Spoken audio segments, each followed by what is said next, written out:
Yeah, I think I'll call the meeting to order because I think everybody who is coming is here. And I'll ask Jared, although I think I know we do have a quorum, right, Jared? Okay, great. All righty. So what we'll do is we'll start with those online, and maybe those folks online could introduce themselves. We have a couple of people here. Maybe Gordon can start.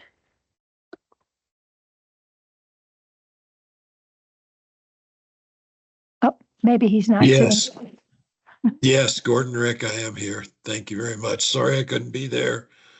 Colorado Municipal League is holding their annual conference, and I'm attending it also. Thank you so much for attending. And then I think we have Rosemary, if you could introduce yourself. Rosemary Jaramillo with the Alzheimer's Association. Thank you, Rosemary. And then we have Susie. Susie Walton, Human Services Director in Park County.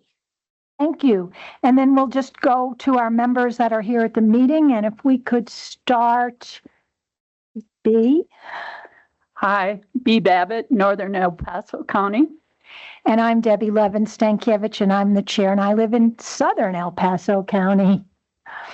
All right. So if we could have a motion to accept the agenda. It's just you. So moved. And maybe we have a second online if somebody. This is Gordon. I second the motion. Thank you so much. And then if we can just maybe have hands up or just saying aye about accepting the motion. Aye. Aye. Great, thank you. And then a motion to approve the minutes from the previous RAC meeting. Do we have a motion to approve the minutes? So moved. And do we have a second? This is Gordon. I second the motion. Thank you so much. And then if we could just have a vote with folks saying aye. Aye. Aye. Aye. Aye. Great. Okay. So now we're on number 4 here already on the agenda. Public comments. Jared, do we have any official public comments? So, Madam Chair, we did not receive any advance requests for public comment, but I'll ask anyone who's online or in the room to please use the raise hand function if you're online. If you're in the room, to please go to the podium at this time. While we're doing all that, just confirm we did not receive any advance comment requests. No one's going to the podium. No hands are being raised. So, Madam Chair, I think we can move forward at your discretion. Thank you so much. And now we're on number 5, action items. And we do not have any action items. We're hoping in the future to have a new member of our RAC who is going through the process right now. And he's actually sitting right over here, Clark. Yeah. And hopefully by our next meeting, we will have an action item for him. He has to go through the PPACG first. Okay, so we're already up to presentations already. I knew we were going to be done before noon. Okay, so we'll start with the Teller Senior Coalition, and we have Kathy Lowry here. So we'll let her do her presentation first. All right. Can everyone hear me all right? Online. All right. So good morning and welcome to wonderful Teller County. You guys haven't been up here for a while, but the coalition and community of caring are glad you're here and get to check out our beautiful mountainous community. So welcome. My name is Kathy Lowry. I'm the executive director of the Teller Senior Coalition. I've been involved with the coalition probably since 2015. Executive director probably since about 2019, so I have a long history with the organization, and it's a job that I've just absolutely loved, and just want to continue as long as I physically can. So anyway, we're starting with a picture of our wonderful drivers, and I have in the room Ronnie Gordon here, heads up our transportation team, and I've got Teresa Nipper. She's the executive director's assistant. So they're both here to help me out through this. So anyway, that's our crazy transportation team. And We want to move on. So we are about to go into our 30th year of providing services to seniors in Teller County. Since that time, we have grown tremendously from no vehicles to now 14. So it's been a time of growth, and the number of seniors that we support every year has continued to go up as well. So it's been a great run for the coalition, and I think we've really benefited the community. Next, our mission. We provide services to help seniors live healthy, active, and independent lives. And on this picture, you can see our new logo on our vehicles. So we upgraded how our vehicles look. So they're very distinctive in the community. I can't tell you how many times I go out and someone will say to me, oh, I saw your vehicle, or I saw them here or there. So we really think we upgraded the look of the vehicles, and they're very distinctive in the community. And that's what you want. And that is what we want. I mean, it's interesting that we try to ask seniors, like, how did you find out about us? And probably the most common response is, oh, I saw your vehicles running around. So I think having this updated look really makes for a better appearance for us in the community. So I think this is the first time that the RAC has actually met near our new offices. We moved to Divide in 22. Our office is right across the street. And if you have a minute before you leave, go over, take a look around. Definitely was a tremendous upgrade for us to come to these offices. But there were a lot of benefits that we didn't really expect. And one of them is the partnership that we have with this church. We use this room for bingo for our seniors every other week. We have about 40 seniors in here just having a blast. Meetings like this. We partner, they have a pantry, we have a pantry. So we work together with food items for our seniors, which has been a big thing with the price of food.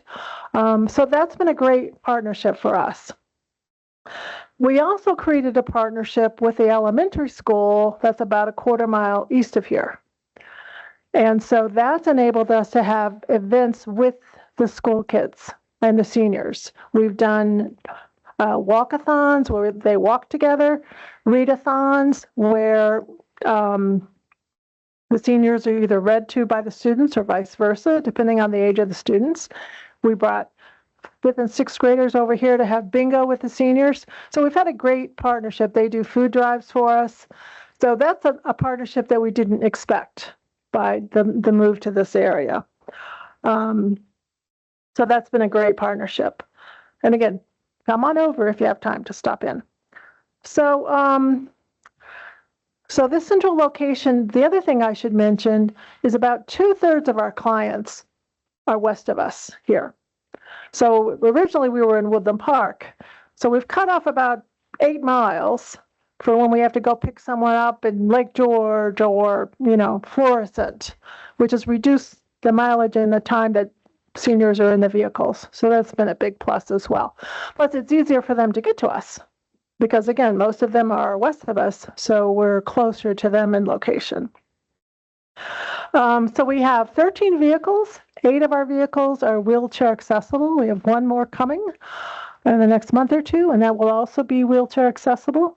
So our fleet of vehicle has basically doubled in the last 4 years. Thank you to the PPACG RAC, which helped us with getting 2 vehicles to the ARPA money that was approved a few years ago. So that was great. We really appreciate that. Our team continues to be very qualified to deliver services to seniors. We're fortunate in that respect. I've been around for a while, Ronnie as well. We updated our logo. You see it in this presentation in 2023, and then we've brought in some expertise to help them with our social media presence, which we think has basically increased the number of seniors coming into us for services. Okay. Next. So we served over 1,000 clients last year, 28,000 more services provided. So we were busy. We were busy reaching out to clients and providing them what they need. We cover a pretty broad area, so we serve all of Teller County, but we'll provide transportation and some services all the way down to Cascade. in El Paso, and then we go out to Lake George in Park County. We'll go down to Guffey. So just Teller County is 600 square miles. If you add that, it's a pretty big area that we're covering for our services. All right. So next, we see some testimonials. Hopefully you can read those. They're a little small. I can't tell you, I think at least once a week I get a card from a senior saying, oh, thank you so much. Thank you for the ride. We have a bulletin board if you go over to look at some of the thank you cards that we've got. It's a blessing that we're able to get such nice feedback from our clients. And again, please come over and check it out. All right. Jerry? He's taking pictures. All right. All right. So here's a list of the services that we provide. Transportation, we have home delivered meals. We have a case manager who provides counseling to seniors. We have respite for caregivers. We have what we call friendship calls. We used to be funded through PPACG for reassurance calls. This was reaching out and checking on a client by phone just to make sure that they're doing okay. Many of our clients are living alone by themselves, no family nearby. So it's always been something we've been very worried about. So we created a pool of volunteers to make these calls once a month, some a couple times a month. So we continue that process of reaching out to our seniors and just giving them, a quick checkup on how they're doing. We install grab bars and railings for seniors who need that to keep safe in their home. We help with housekeeping, like laundry, things like that, if the senior can no longer do it themselves. We can help with heating costs. And we started a new program this year with the ability to help a little bit with rent. So I want to go back and talk about our transportation a little bit. So as I mentioned, we're covering a pretty broad geographic area. And we were dealing with situations where we'd have somebody calling from Lake George. I want to go to Walmart. And then so maybe like 2 days later, we'd have another call. Oh, I want to go to Walmart. I want to go to Safeway. And so we realized that we were running back and forth, right? Different days. So we've created what we're calling local bus routes. So what we've done is we have a shopping day for different parts of our area. So Lake George is Monday. On Monday, people in Lake George know that our bus will come out to Lake George, pick them up at their home, take them to Walmart for shopping, or Safeway or City Market or wherever they want to go, and then we take them home at the end of the day. We do Cripple Creek and Victor on Friday. We have different buses for different parts of the county. We have, I forget when Green Mountain Falls is, but we have a day for that. So then if a client calls and says, oh, I want to go to Walmart, it's like, well, your day is Monday or your day is Friday, depending on where you live. The Cripple Creek Victor route has been in operation for almost 2 years. Sometimes we have so many seniors and clients that want to ride that route that we have to send 2 vehicles. And we found, like, we had a couple that were riding that vehicle just to come into Woodland Park to go to lunch. Or we find that there's been relationships created by the same people riding these vehicles down to go shopping or to do whatever they need to do.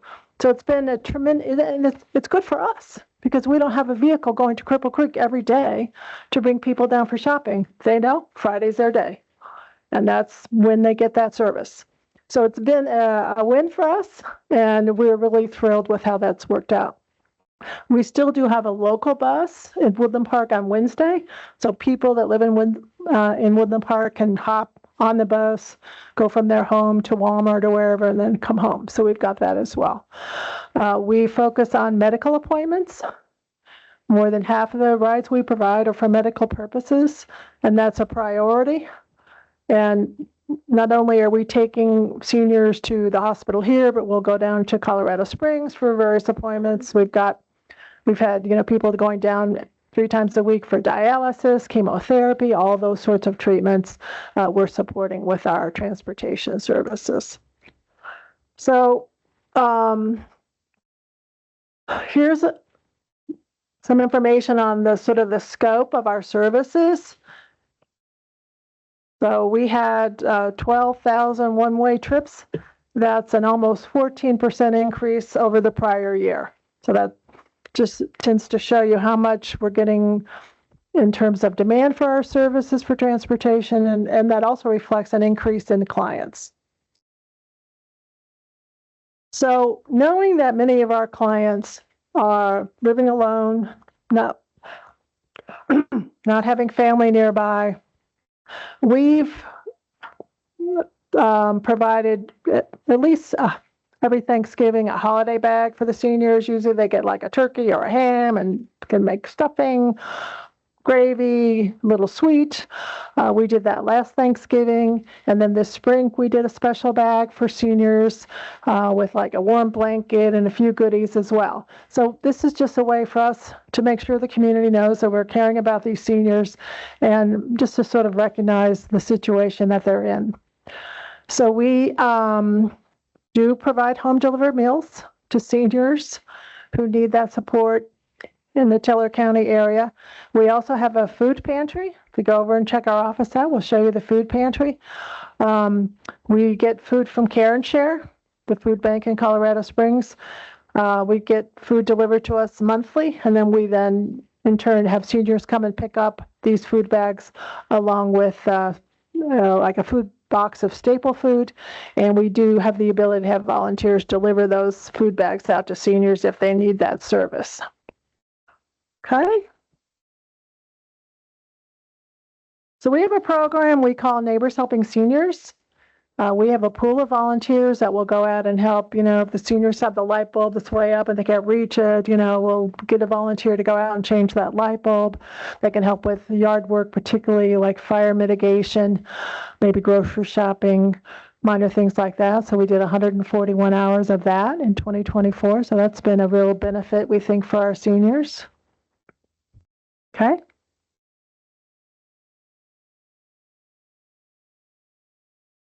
Go on, Jared. All right. I talked about bingo a little bit. We started bingo for seniors pretty much after COVID. And we had started initially at a community center across the street, but this was a better location, mainly because we have seniors coming in wheelchairs, and the other facility didn't have a good way to bring them into the building. So every other Friday, we have donuts and coffee, and they play bingo. And I think we're averaging around 40 seniors every other week. So it's just been a great time for the seniors to get to know each other. We're here, so they get to know us. It's been great. We hold trips mainly in the summer for the seniors to different area attractions. They've been to Mueller State Park. They've been to Garden of the Gods. So that's been great. And then I also talked about the activities we hold with a local elementary school. There's some pictures there. You can see the seniors reading with the students at the school. And then there's a picture of bingo. Okay.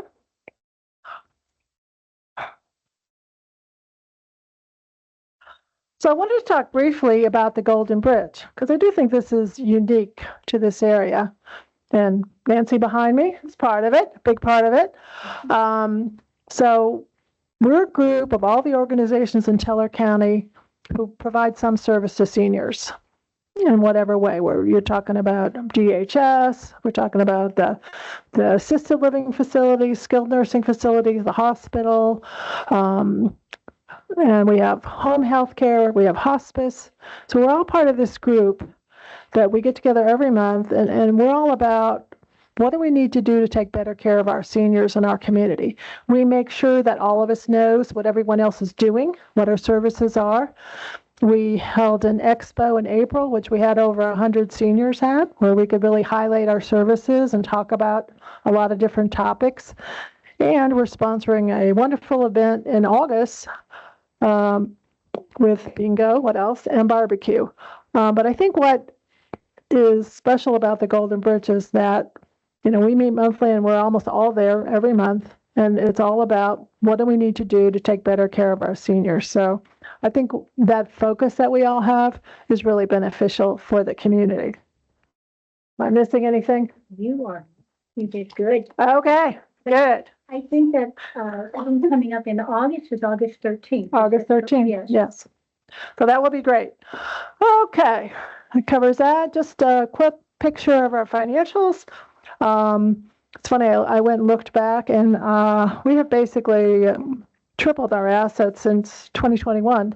So COVID helped, obviously, but we've, I think, done a pretty good job of getting our financial picture in order to ensure that we can take care of our seniors. But there's a but here, of course. So, I think we're all aware that we're in an environment where we're going to have funding challenges, and we're trying to work through how that's going to impact what we provide in terms of our services. Sort of what we've done is looked to see where there were expenses that could be cut that would not impact our senior services, and that's what we've done, made some minor cuts. But we'll just have to see how that goes. But right now, we are not making any changes to services that we're providing to seniors at all. Another challenge that I might mention is we really had not had a lot of challenges with staffing and hiring staff until probably the last year or so. And for some reason, like we're struggling right now, we need a couple drivers. We had a couple drivers leave, and we need a dispatcher. So we just have an ad in the paper, fingers crossed. But we are seeing, I think, being a little bit harder to bring on staff. And I don't know if that's, issues with compensation, but it's something that I'm a little concerned about. All right. So last year's client survey, the PPACD did, 99% of our clients rated our services excellent or good. We've always had pretty good client survey results, even when the coalition did our own survey. And again, we see that, as I mentioned earlier, with all the cards and all the well wishes that we get from our clients all the time. And here's a picture of some of our clients getting services. Okay.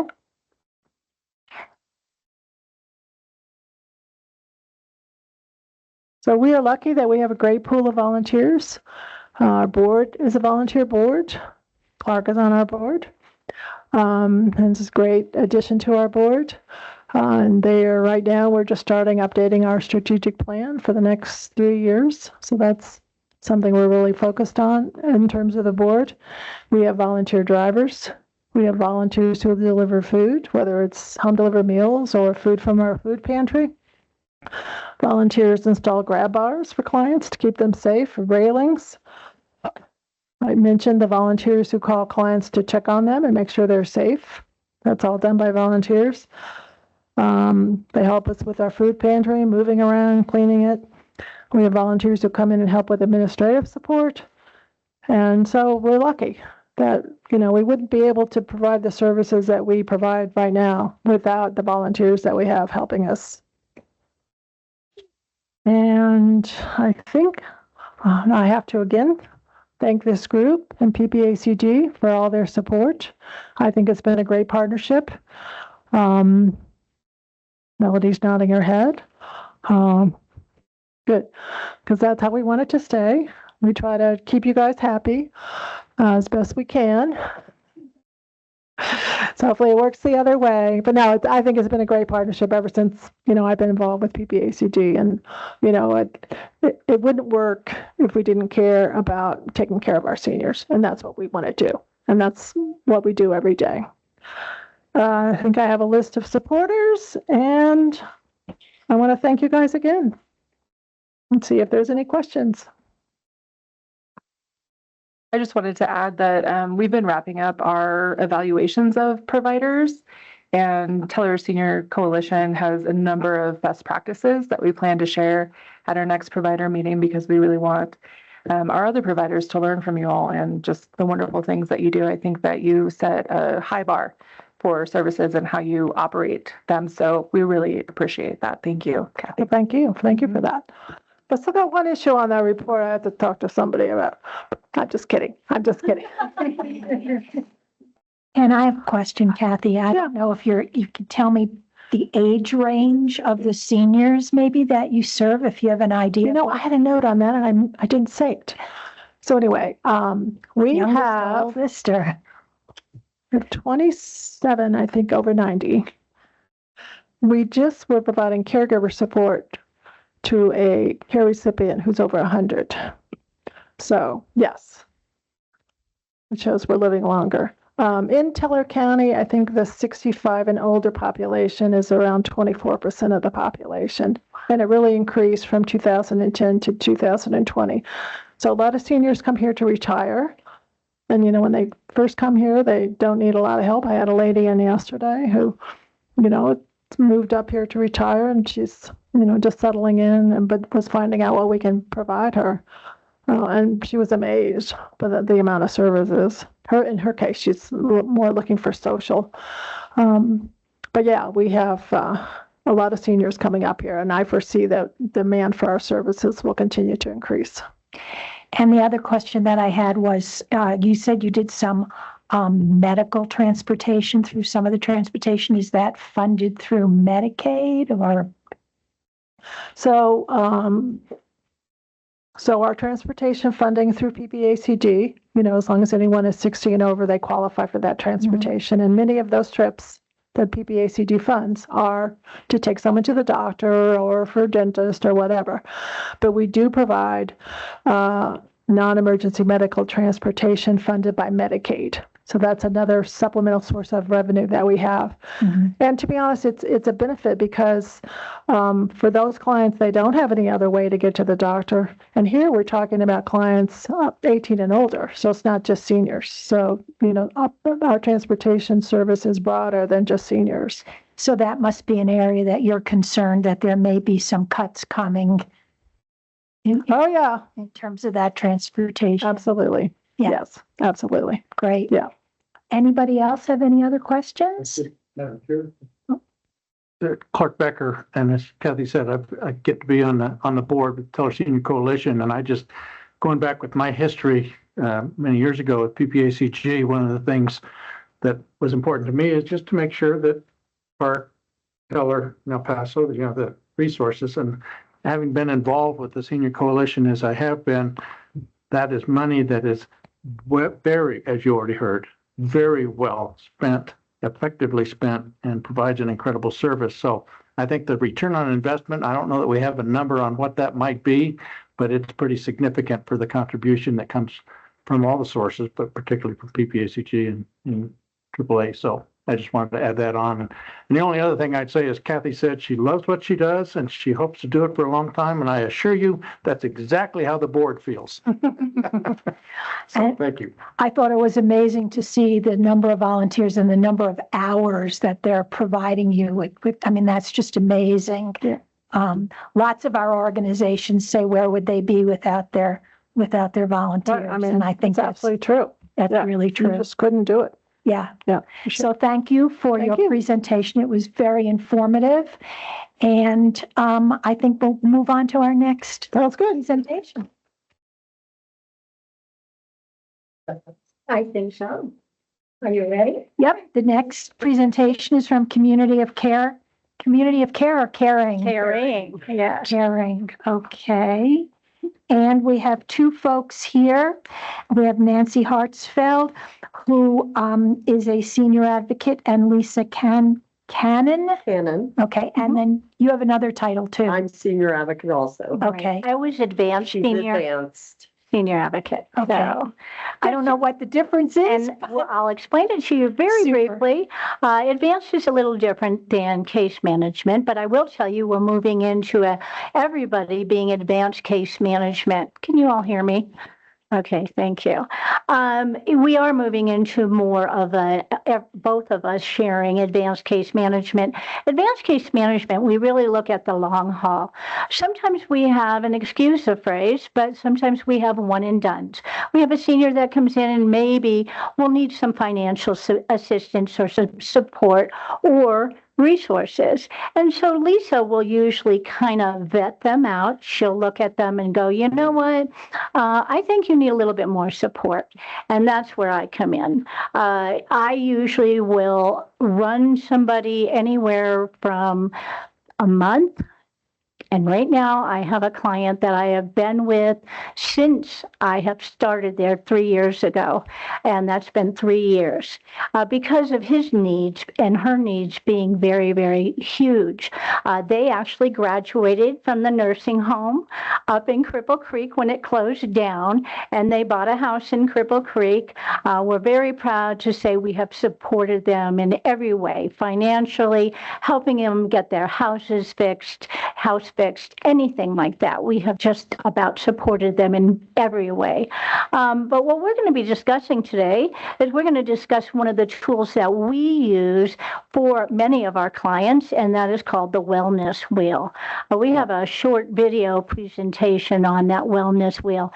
It's a holistic approach to well-being.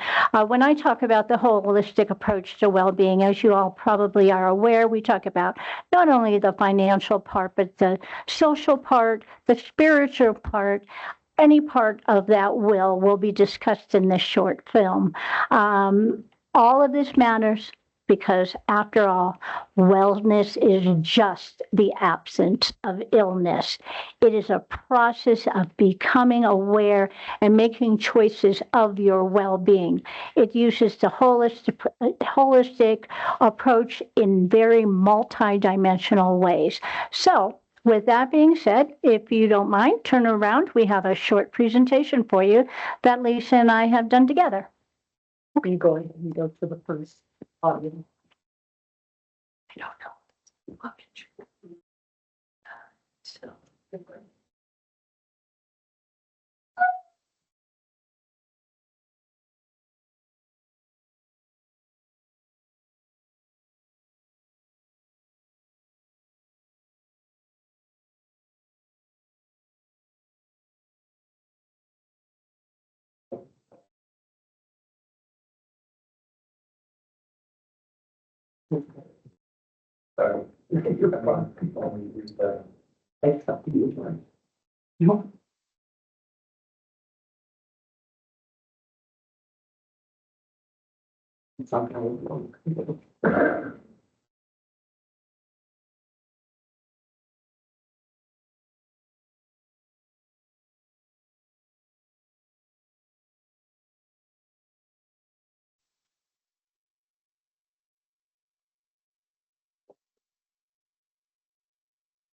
The 8 dimensions of wellness: physical, emotional, intellectual, social, spiritual.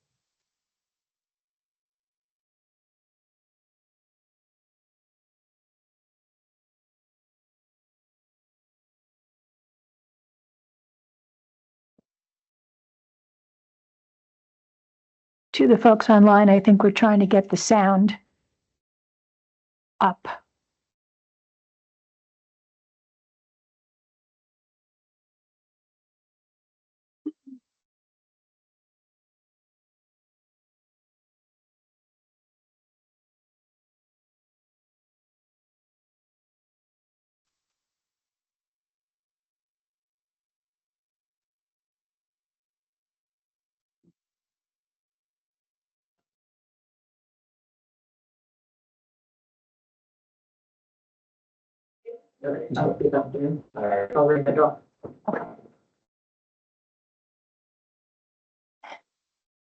Okay, the 8 dimensions of the wellness wheel. We have physical, emotional, intellectual, social, spiritual, occupational, environmental, and financial. Physical wellness. This involves physical activity, nutrition, sleep, and regular health care. Why it matters: energy levels and physical health impacts everything. So when you're tired and you're sluggish, you're not at your best. And that affects a lot of the other dimensions of this wellness wheel. Emotional wellness. Understanding, expressing, and managing feelings. Why it matters? Emotional health keeps us grounded and resilient. So when you're not feeling well inside, that is going to affect everything on that will. Do you want to do it? I will. We'll take turns. Intellectual wellness, lifelong learning, mental stimulation, and why it matters. It keeps the mind sharp. It encourages growth. At the Aspen Mind Center, we truly believe that there are many programs that we have that will help them with that mental stimulation. We do have a senior program that they do bingo also, and they also do dominoes. Keeps the mind sharp. Well, we all know we forget the keys. I don't know where I put mine this morning, but we try to keep that going. We want to keep your brain growing and functioning. Social wellness, developing healthy and supportive relationships. Why it matters? We are social beings. Connection improves life. If you do not have your social circle around you, you feel lonely. When you have that connection, everything else looks better. Spiritual wellness. We don't often think of spiritual wellness as younger people, but as we get older and get closer, we know that the spiritual wellness of all of us is important. It helps us find purpose. It helps us to identify our values and, in general, the meaning of life. Why it matters, of course, spiritual health provides direction and truly inner peace. Occupational wellness, satisfaction and enrichment from work and meaningful activities. Why it matters? Purposeful work boosts fulfillment and well-being. I will. Environmental wellness, respecting and living in harmony with the environment. A healthy environment supports physical and mental health. We need a healthy environment here in our wonderful Teller County. That is healthy in itself. You wake up in the morning and you see the mountains and you smell that fresh air. Can't ask for anything better. Financial wellness, managing money wisely and planning for the future. Why it matters? Financial stress can harm your physical, emotional, and social health. Security brings peace of mind, and that is why we try to help our seniors as much as we can with financial assistance. I don't know if that'll play. Not loud enough. Okay, I can do it. Okay. Okay. Well, my face is up on the screen, as you can see. I wanted to tell you a story about how that wheel worked, that wellness wheel worked. I had a young lady who came into my office one day, just for the sake of not mentioning her name, I'll tell you she was 82 years old. She was a wonderful woman. She had recently had, of all things, had retired and realized that she was not going to be getting enough money through Social Security at all. And she didn't know what to do. Her roof had, during one of the storms, her roof had was just totaled. And so she had to go and figure out how she was going to pay for that roof through Social Security. Her insurance was not going to cover that.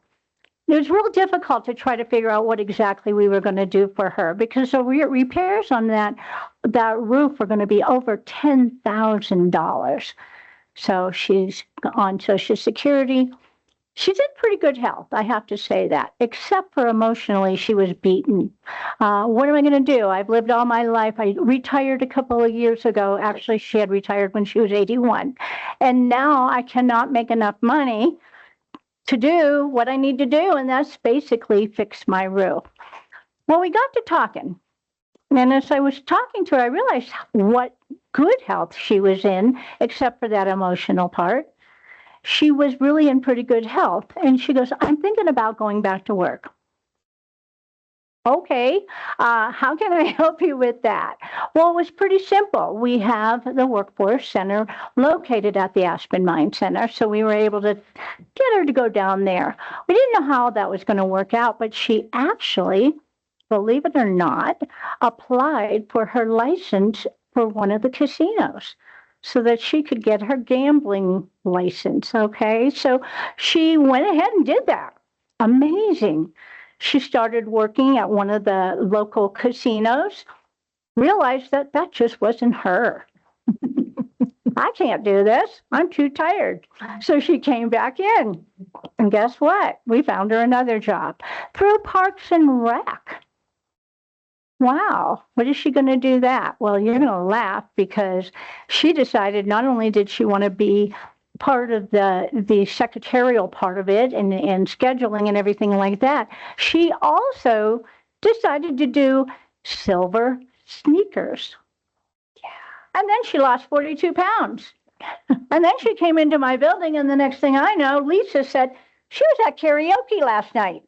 And then I see her at a trivia thing that I go to every week. So here I have this 82-year-old woman who's lost 42 pounds. She's spiritually feeling much better about herself. She's able to pay for her roof now. We did help her out a little bit. We gave her, I think, about $1,000 to support that. She's singing. Her social skills have now gone up and out of the roof. She is doing so much better now. We have another tool that we use called the matrix. The matrix kind of, she was low. She was at a 47, which means that she was in some serious trouble. All of a sudden, a year later, her matrix score went up to 67. Do I see her still at trivia?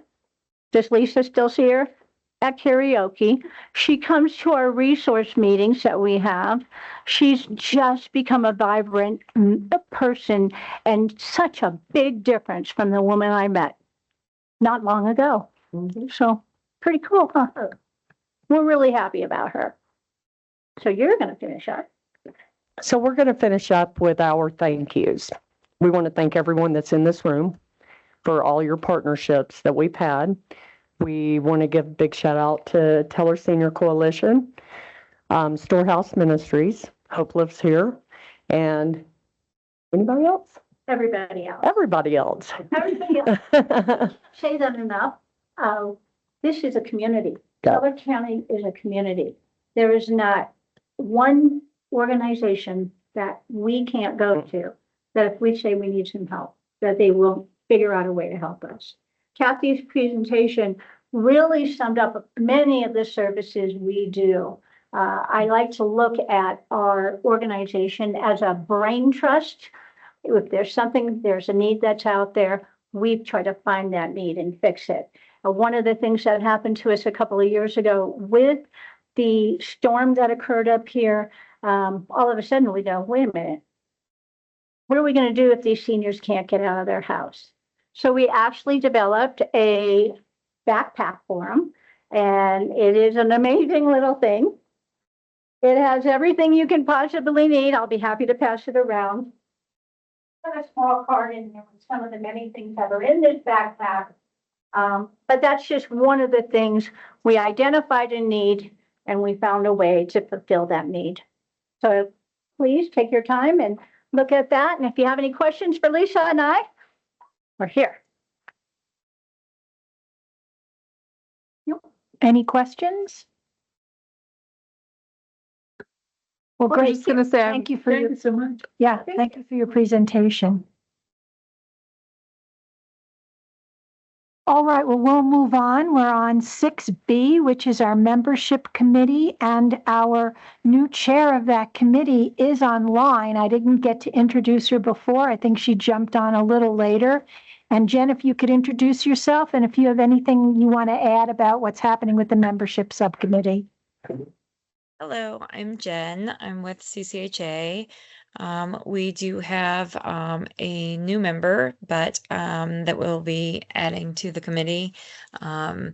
and I think you've introduced him already, but we're going to be waiting for the appointment from Teller County. I think we're doing this a different way rather than doing a nomination. So I'm still learning the role, so bear with me as I stumble through all the different terminologies and ways that we get members into the board. At any rate, we're very excited to have him join us. So that is the recent news that I have on membership subcommittee. Thank you, Jen. And we'll go to C, which is the Strategic Review Subcommittee. And Laura is our chair, but she is not able to attend. So I think, Jen, you're going to do a little bit of a summary about what's happening with that committee. We recently met. Yes, you're correct. And I am looking for Melissa's email right now. We had good attendance, and I'm trying to pull up the document. Melissa, did you send that to me by chance?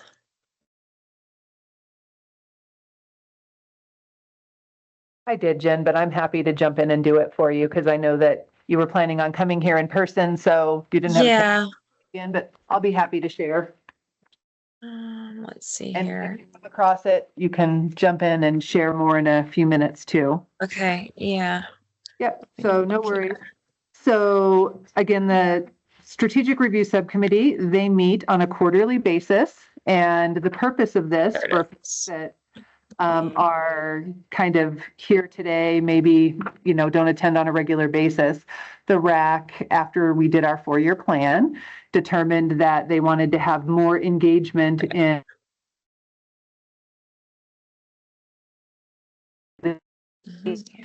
do items that are in the plan and say, what do we want to be looking at and what do we want to get updates on? And so in June, they met again, so just a couple of days ago, and looked at kind of transportation updates, looked at caregiver support updates, looked at some case management, administration related to digital equity. That's kind of the highlights there. Those are kind of the areas that the RAC Strategic Review Subcommittee actually looked at and dug into. And again, as it's already been mentioned, transportation is huge. And it's great to see the bus routes that have been implemented up in Teller County over the last couple of years to try to create some options for getting around. And it was also brought up, Park County had accessed some money for veterans up in the Park County area. That was a good update to hear. And yeah, I've got ahead. it now. Yeah, the other thing that we were recognizing that even though that the budgets for services that we provide aren't necessarily changing, the cost and expense for services are increasing. We thought it was also interesting to note that on the last presentation from Colorado Legal Services, it was interesting to note the increase in the bulk of their work is in eviction services. And that the Pikes Peak Area Agency on Aging serving housing needs is a big part of case management. So between housing and transportation, we're seeing a shift in needs. And so it's very interesting of how the dynamics are changing as we review and assess the needs in our community and how it relates to our strategic plans. But I think overall, we're still on track as far as keeping accountability with our programs and the service providers. So we're very grateful for the providers who are stepping up and making a difference in our community and trying to close that gap. So I think that's probably the extent of it. I don't think we have a next meeting scheduled. I don't believe that got concluded at the end of our meeting. I don't see that at the end of the agenda.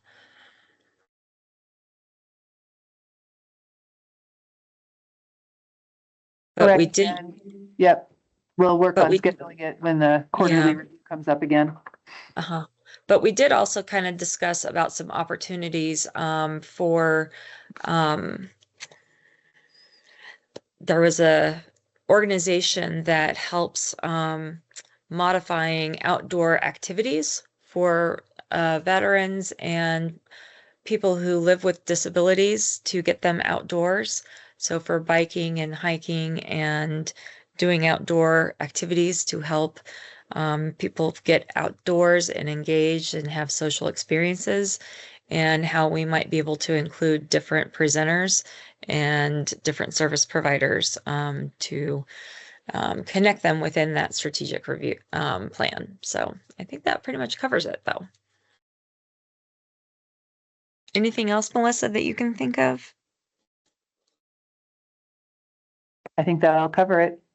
So just, I guess I'll just, remind folks that I think it's really important that the Strategic Review Subcommittee does exist. I know the State Unit on Aging has really taken that as a model to encourage other AAAs across the state to be doing this as well. So kudos to the RAC members who brought this up and wanted to do it after the last 4-year plan. And for our providers, just to realize that we do that on a quarterly basis, and we can maybe in the future make sure that there's a little bit more of an intersect with when we meet with the providers on a quarterly basis, and then also the Strategic Review Subcommittee meeting on a quarterly basis. Kind of interesting timing. So that'll do. I'm just wondering, Jen, if you can just mention that digital access at the state level and what's happening with that and your involvement. Sure. So I've recently been accepted to a work committee with the Department of Labor for digital equity access. And even though the group is no longer being funded, we're continuing to do the work. Our latest project is we're designing a survey that will go out to multiple organizations and departments within the state to assess the readiness and, I guess, the overall opinion of people's perception of digital equity and access, so that we can try to create some planning and a direction for what we can do within the limitations of any particular funding or pursuing any grants at this time. So that's currently where we're at. We don't have kind of the funding that we had hoped when it was initially created, as the federal government has determined that it will not be a funded project at this time with the current legislation. So, yes, that is the update. Thanks, Jen. I think, when we looked at that digital access, we initially just decided that for seniors, especially for seniors living in rural areas, that access to things on the internet, et cetera, which is why broadband was so important. That's why we're really glad that Jen's going to be part of that committee and to figure out what they can do, even though they don't have funding at this point in time. Correct. Any other questions? At the risk here, just to, Susie and I were just saying, I have a painful and long history of trying to deal with this for 25 years with digital access across rural Colorado, which a lot of my work was. The Office of Information Technology, the state departments, I've been out of it 2.5 years. And when you mention Department of Labor, do you mean the Colorado Department of Labor and Employment or U.S. Department of Labor? It's the Colorado Department of Labor that's tackling this right now. Yeah. They're struggling up there, in my personal opinion. But the yes, information technology should have already a lot of valuable data at their fingertips to be able to speak to the issues around digital literacy as well as digital access without having to reinvent the wheel. Somebody at CDLE should be able to get you a contact with somebody that could help pull that out. But I know they've been that's been a conversation that's been going on in rural Colorado for how long? Forever. So I would just throw that out so that you're not Okay. trying to reinvent the wheel. And if I can help with the conversation on that, I'd be happy to do that. And that's I why we're so appreciate glad that. that you're going to be on our committee, because you have contacts with Well, all of those kinds of folks. So there's a few people that'll still return my call. So thank you for adding that. Okay, Yeah, well, the woman who's heading this up is Melanie Coletti. So that's who is heading this work group. I don't know if you're familiar with her. She's with the CDLE. Okay. No, I don't know that name specifically, but I know people that probably do. So. Okay. Well, we could connect offline. That'd be I'm great. happy to do That'd that. be great. Yeah. I'd look forward to it. Thank you. Mm-hmm. and we'll move on to 6D, which is the Technical Review Subcommittee, and our chair is online, Gordon. And I don't know if you have anything else to add or what might be coming up in the future. We're still waiting on the staff to provide us with the recommendations for us to review. As soon as we get that, we will schedule a meeting. Great, thank you. All right, so now we're down to the director's report. Our director isn't here, but I think Melody is going to do that for us. Yes, I will. Thank you for hosting, by the way, with this beautiful space. It's great. So I was going to share just to tag on to what Gordon shared, is that our option letters for year 2 of contract funding are going out right now for signature. So we're on track to execute funding for services July 1. That goes July 1 to June 30th. So we're in year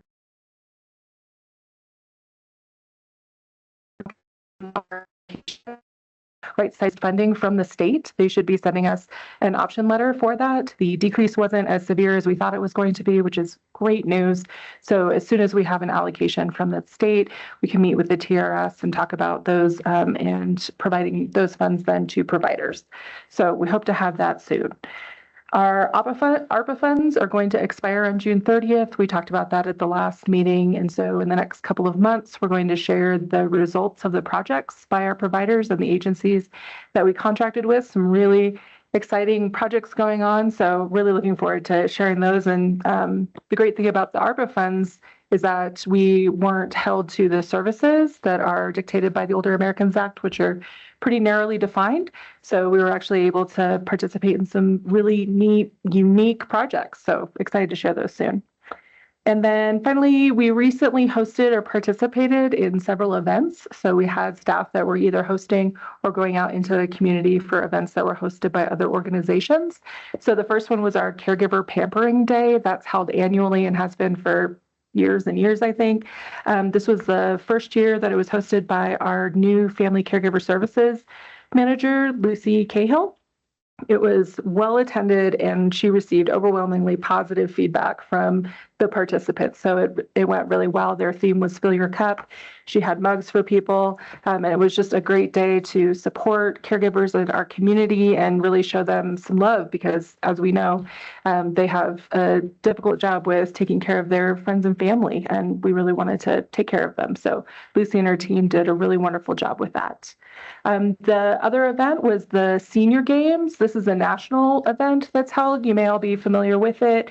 I think this was the first one that was held in Colorado in some time, and the first one in Colorado Springs. So we're hoping next year PPACG wants to sponsor and then also raise more outreach and awareness for it to increase attendance, and also among staff too for volunteer opportunities so that we can help support that. It was a really great event. Melissa, I don't know if you have anything you wanted to share from attending. She shared about how she saw an 82-year-old man doing pole vaulting. There were just some really incredible events by these really serious athletes. So this event in Colorado Springs, they actually travel around the country. They're required to participate in the different locations in order to move on. So there's semifinals and quarterfinals from what I understand. So some very impressive athletes that were part of it. And then finally, Pikes Peak AAA, we hosted a national organization called Take 5. for a volunteer workshop. We're not always able to provide all the money in the world. I wish we could to our providers. And so we've been looking for more development opportunities or networking opportunities to serve our providers with different things that they may be interested in. So we brought in a speaker to host a volunteer workshop on how to develop and retain volunteers, and it was really well attended. So we had over 20 people from 15 different organizations. It was a really good time.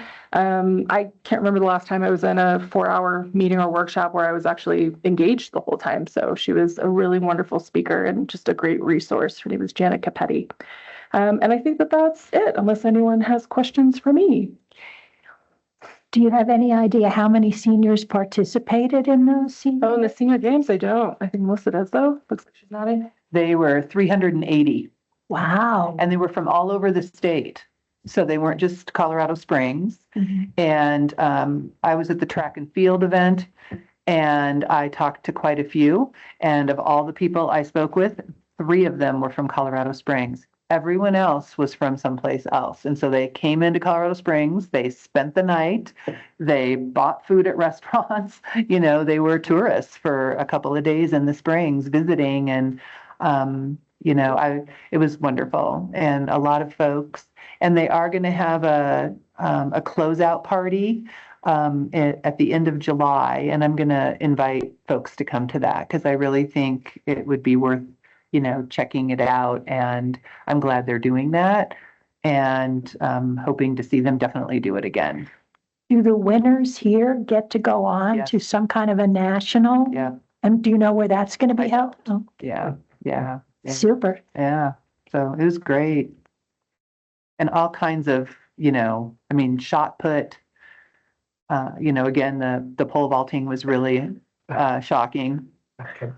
And just imagine. Regular height, regular. Oh, yes. Oh, yes. Flying over the bar. And when I talk about it, again, I do want to reiterate that, you know, it can feel really ageist sometimes when we start thinking about, you know, how, you know, physically in shape a person can be. And if some of us aren't in that physical shape to vault over a pole. But hopefully we're all living our best lives, you know, and to, you know, community of caring, talking about the wheel of wellness, you know, just that, you know, what really, you know, fills our souls and fills our need to, you know, live our life well. So, because again, it was pretty impressive to be around some pretty physically fit people when I was just getting tired standing there. Anyway, yes. My mind would say you could do it. Body would say that you can. So Jody wanted to share hello to you all. He is attending the Colorado Association of AAAs. They meet quarterly and sometimes it falls on this meeting as well. So it's a 2-day meeting that he's attending right now. Thank you so much, Melody. And the last thing under 6 is my presentation or what I would like to say. I would just again like to thank the folks up here in Teller County for inviting us. We love coming. You know, I'm fairly new to Colorado. I've only lived here for 5 years, so it's just great to get out. And I think we had this at the Aspen Mine Center last year. I think wasn't our meeting at the Aspen Mine 2 years ago or last year? 2 years ago. Okay. Great. So it is really great to get out and to go to all these places. And I know this year we're expanding a little because we're going to have a meeting up in Monument. And we're also, I think, going to have a meeting down in Fountain, if I remember correctly, the way we've set that up. And I think that's good for our RAC to get to see the breadth of the kinds of areas that we provide services to. So I want to thank everybody for attending. And I think what I'll do next is, if we don't have any discussion items, I think I'll just move on to number 8 on that schedule, which is that our next meeting is going to be July 24th. And I think we're going to be at the Park County Administrative Building next month.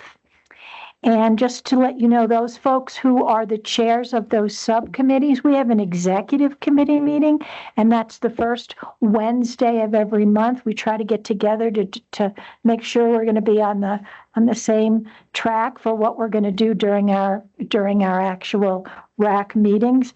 And then, of course, the PPACG schedule is, I think it's the second Thursday of the month. Second Wednesday of the month. And, you know, those of you who are on the committee, you can, you should get an invite, I think. And I think if you don't want to go to those meetings, you can Zoom in. So sometimes they're pretty interesting to participate. And with that, if I don't have anything further, I'll adjourn the meeting.